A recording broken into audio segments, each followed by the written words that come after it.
پیارے اسلامی بھائیوں، السلام علیکم۔ دوستو، آج کی ویڈیو میں ہم صالح علیہ السلام کی قوم کے متعلق جانیں گے کہ اللہ تعالیٰ نے ان کو کیسی کیسی نعمتیں عطا فرمائی تھی اور ان کے اوپر اللہ رب العزت نے کون سا عذاب نازل فرمایا جس سے وہ تمام کے تمام لوگ ہلاک اور تباہ و برباد ہو گئے تھے۔ تو آئیے شروع کرتے ہیں۔ قدیم جزیرہ عرب کے شمالی مغربی علاقے میں واقع وادی القرا اپنی ہریالی اور شادابی میں بے مثال ہے۔ اس وادی پر قوم سمود کی حکمرانی تھی، جبکہ اس کے مد مقابل جنوب مشرقی عرب پر قوم عاد قابض تھی۔ قوم سمود بھی قوم عاد کی طرح نہایت طاقتور، طویل القامت اور زبردست شان و شوکت کے مالک تھی، اور اسے فن تعمیر میں بھی بہت کمال حاصل تھا۔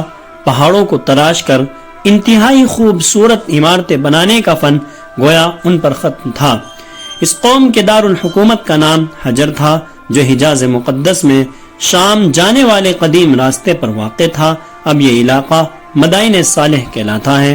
مدائن صالح کے قدیم شہروں میں ایک شہر العلا ہے۔ العلا یہ لق و دق میدان چٹیل بیابان 18 سے 20 مربع میل پر پھیلا ہوا ہے، جہاں ہزاروں ایکڑ کے رقبے پر وہ خوبصورت تاریخی عمارات ہیں جنہیں قوم سمود نے سخت سرخ چٹانیں تراش کر بنایا تھا۔ دوسری جانب نرم میدانی علاقوں میں عالی شان مکانات کے کھنڈرات ہیں۔ 1000 سال قبل مسیح کے ان فن پاروں کو دیکھ کر آج کے جدید ترقی یافتہ انسان اور ماہر تعمیرات حیران رہ جاتے ہیں۔ قوم سمود اپنی عالی شان محلات، سرسبز و شاداب کھیت کھلیان، خوبصورت مرغزاروں اور نعمتوں کی فراوانی کے سبب غرور اور تکبر اور سرکشی کے نشے میں چور تھے۔ یہ قوم بھی ابلیس کی پیروکار بن گئی، حالانکہ کچھ ہی عرصے پہلے قوم عاد پر قہر الہی کے مناظر ان کے سامنے تھے۔ یہ بھی اپنے ہاتھوں سے تراشے ہوئے پتھروں کے خداؤں کی عبادت کرتے تھے۔ ان کے معاشرے سے حق و انصاف ناپید ہو چکا تھا۔ بے حیائی، فحاشی آخری حدود پر چھو رہی تھی۔ مقدس انسانی رشتوں کا احترام ختم ہو چکا تھا۔ رقص و سرور، عیش و عشرت، شراب و شباب ان کی زندگیوں کے لازمی جز بن چکے تھے۔ ایسے میں اللہ تعالیٰ نے ان قوم ہی میں سے ایک خدا ترس اور بہت نیک انسان حضرت صالح علیہ السلام کو نبوت کے منصب پر فائز فرمایا۔ قرآن کریم میں ارشاد باری ہے، اور ہم نے قوم سمود کی طرف ان کے بھائی صالح کو بھیجا۔ دیگر نبیوں کی طرح حضرت صالح علیہ السلام نے بھی اپنی قوم کو راہ راست پر لانے کی بہت کوشش کی۔ وہ دن رات انہیں سمجھاتے رہے کہ اے میری قوم، تم اللہ کی عبادت کرو، اس کے سوا تمہارا کوئی معبود نہیں۔ اسی نے تم کو پیدا کیا اور آباد کیا۔ تم اس سے مغفرت مانگو اور اس کے آگے توبہ کرو، بے شک میرا پروردگار نزدیک بھی ہے اور دعا کا قبول کرنے والا بھی ہے۔ اس پر قوم ان کے خلاف ہو گئی اور یوں گویا ہوئی۔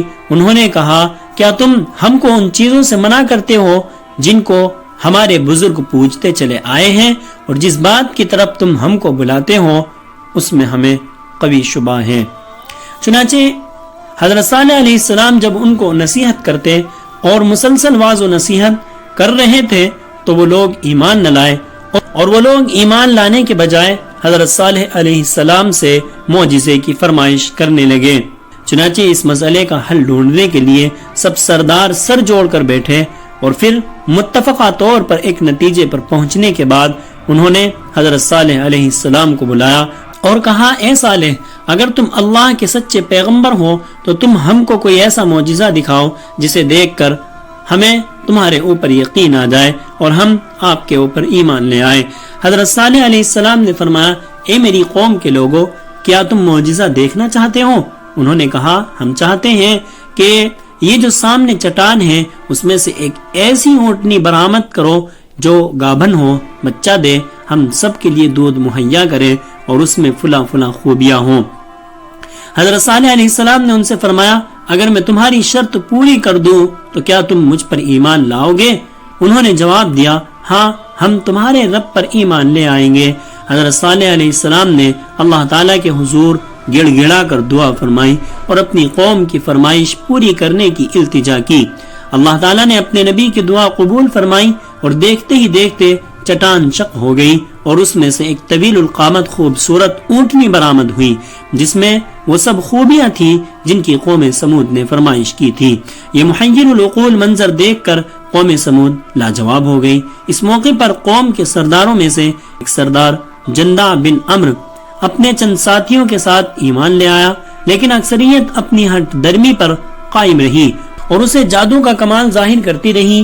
اس موقع پر حضرت صالح علیہ السلام نے اپنی قوم سے فرمایا، اے میری قوم، یہ ناقۃ اللہ یعنی اللہ کی بھیجی ہوئی اونٹنی ہے جو تمہارے لیے ایک معجزہ ہے۔ اب تم اسے اللہ کی زمین میں کھاتی ہوئی چھوڑ دو اور اسے کسی طرح کی کوئی تکلیف نہ دینا، ورنہ اللہ کا عذاب تمہیں فوری پکڑ لے گا۔ اونٹنی اور اس کا بچہ سارا دن نخلستان میں چرتے رہتے، سب قبیلے والے پیٹ بھر کر اونٹنی کا دودھ پیتے، لیکن وہ کم نہ ہوتا۔ حضرت صالح علیہ السلام نے کنویں کے پانی کو بھی تقسیم کر دیا تھا۔ ایک دن اونٹنی پانی پیتی تھی اور ایک دن سمود کے لوگ جب اونٹنی پانی پینے آتی تو وہ کنویں کا سارا پانی پی جاتی۔ قرآن کریم میں اللہ تعالیٰ فرماتا ہے، صالح علیہ السلام نے اپنی قوم سے کہا، دیکھو یہ اونٹنی ہے، ایک دن اس کی پانی پینے کی باری ہے اور ایک دن معین روز تمہاری باری ہے، اور اس کو کوئی تکلیف نہ دینا، نہیں تو تم کو سخت عذاب آ پکڑ لے گا۔ کچھ ہی عرصے کے بعد قوم سمود کو اونٹنی کی موجودگی کھٹکنے لگی۔ انہیں اپنے ہرے بھرے نخلستانوں میں آزادی سے گھومتی پھرتی اونٹنی ایک آنکھ نہ بھاتی تھی، اور جب وہ یہ دیکھتے کہ اپنی باری آنے پر اونٹنی ایک ہی سانس میں پورے کنویں کا پانی پی جاتی ہے تو حیران ہو کر اسے جادو سے تشبیہ دیتے۔ آخرکار شیطان کے اکسانے پر انہوں نے اونٹنی سے جان چھڑانے کی تدبیر سوچنی شروع کر دی، اور اس کا ایک ہی حل تھا کہ اسے ہلاک کر دیا جائے۔ جب اونٹنی کنویں کے قریب آئی تو مصدع نامی شخص نے تیر چلایا جو اس کی پنڈلی میں پیوست ہو گیا اور ٹانگ سے خون کا فوارہ جاری ہو گیا۔ اونٹنی کو زخمی دیکھ کر باقی لوگ خوف زدہ ہو کر پیچھے ہٹ گئے۔ یہاں پر قبیلے کا سب سے قوی شخص قدار بن سالف کھڑا آگے بڑھا اور تلوار کے ایک بھرپور وار سے اونٹنی کی کونچے یعنی پچھلے پاؤں کے اوپر کے حصہ اس کو کاٹ ڈالا۔ قوم سمود نے جب اونٹنی کو قتل کر دیا تو پھر انہوں نے حضرت صالح علیہ السلام کے قتل کا پروگرام بنایا۔ چنانچہ اونٹنی کے قتل کے بعد جب ان لوگوں نے دیکھا کہ کوئی عذاب نازل نہیں ہوا تو مارے خوشی کے دیوانے ہو گئے اور جشن مناتے ہوئے چیخ چیخ کر حضرت صالح علیہ السلام کو چیلنج کرنے لگے کہ تم جس عذاب سے ڈراتے ہو اسے لا کر دکھاؤ۔ قرآن پاک میں ارشاد باری ہے، آخر انہوں نے اونٹنی کی کونچے کاٹ ڈالی اور اپنے پروردگار کے حکم سے سرکشی کی اور کہنے لگے کہ صالح علیہ السلام جس چیز سے تم ہمیں ڈراتے تھے، اگر تم اللہ کے پیغمبر ہو تو اسے ہم پر لے آؤ۔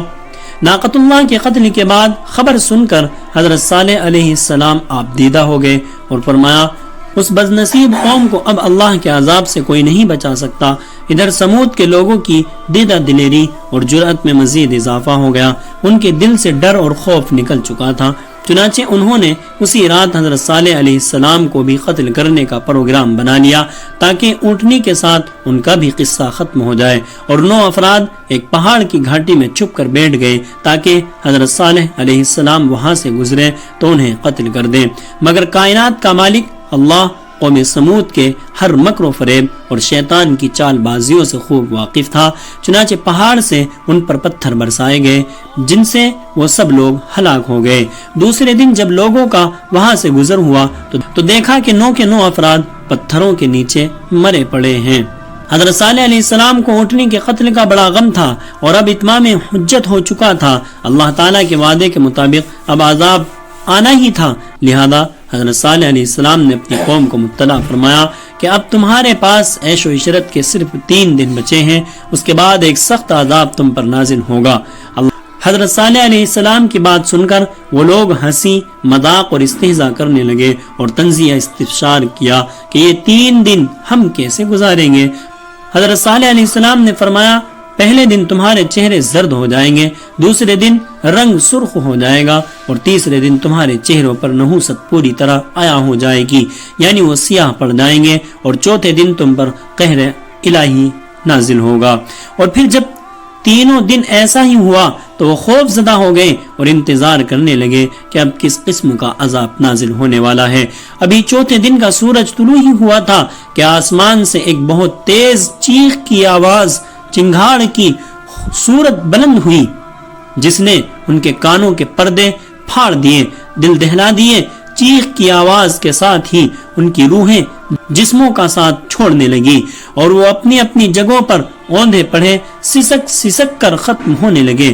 کچھ ہی دیر میں لاکھوں افراد پر مشتمل نہایت قوی اور طاقتور قوم جانوروں کے کھائے ہوئے بھوسے کی طرح ڈھیر ہو چکی تھی، اور کفر و شرک میں مبتلا، غرور و تکبر میں ڈوبے لوگوں کا شاندار اور بارونق شہر شہر خاموشہ میں تبدیل ہو کر ہمیشہ کے لیے عبرت کا نشان بن گیا۔ اللہ تعالیٰ قرآن پاک میں ارشاد فرماتا ہے، اور جن لوگوں نے ظلم کیا ان کو چنگاڑ کی صورت میں عذاب نے آ پکڑا تو وہ اپنے گھروں میں اوندے پڑے رہ گئے، گویا کبھی ان میں بسے ہی نہ تھے۔ سن رکھو، سمود نے اپنے پروردگار سے کفر کیا، اور سن رکھو سمود پر پھٹکار ہے۔ اللہ تعالیٰ نے اس عذاب سے حضرت صالح اور ان پر ایمان لانے والوں کو محفوظ رکھا۔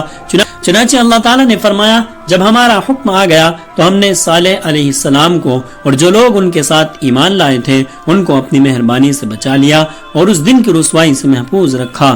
بے شک تمہارا پروردگار طاقتور اور زبردست ہے۔ ابن کثیر کے مطابق حضرت صالح علیہ السلام کا انتقال 280 برس کی عمر میں ہوا۔ سمود کی ہلاکت کے بعد آپ اہل ایمان کے ساتھ شام تشریف لے گئے اور پھر فلسطین میں کچھ عرصے قیام کے بعد مکہ مکرمہ آ گئے اور وہیں انتقال ہوا۔ اور ایک رائے یہ بھی ہے کہ حضرت صالح علیہ السلام قوم پر عذاب کے بعد امان سے 200 کلومیٹر دور ناسک کے مقام پر آباد ہو گئے، جہاں ان کا انتقال ہوا، اور ناسک میں ان سے منسوب ایک مزار بھی ہے جہاں زائرین کثیر تعداد میں فاتحہ اور درود پڑھنے کے لیے ان پر جاتے ہیں۔ تو یہ حضرت صالح علیہ السلام کا واقعہ تھا، اور اس واقعے سے ہمیں یہ نشان عبرت ملتا ہے کہ ہمیں اپنے اوپر غرور اور تکبر نہیں کرنا چاہیے۔ دوستو، آج کی ویڈیو میں بس اتنا ہی، ملتے ہیں اگلی ویڈیو میں۔ آپ سے گزارش ہے کہ ہماری ویڈیو کو لائک کریں، ہمیں سپورٹ کریں اور چینل کو سبسکرائب کریں۔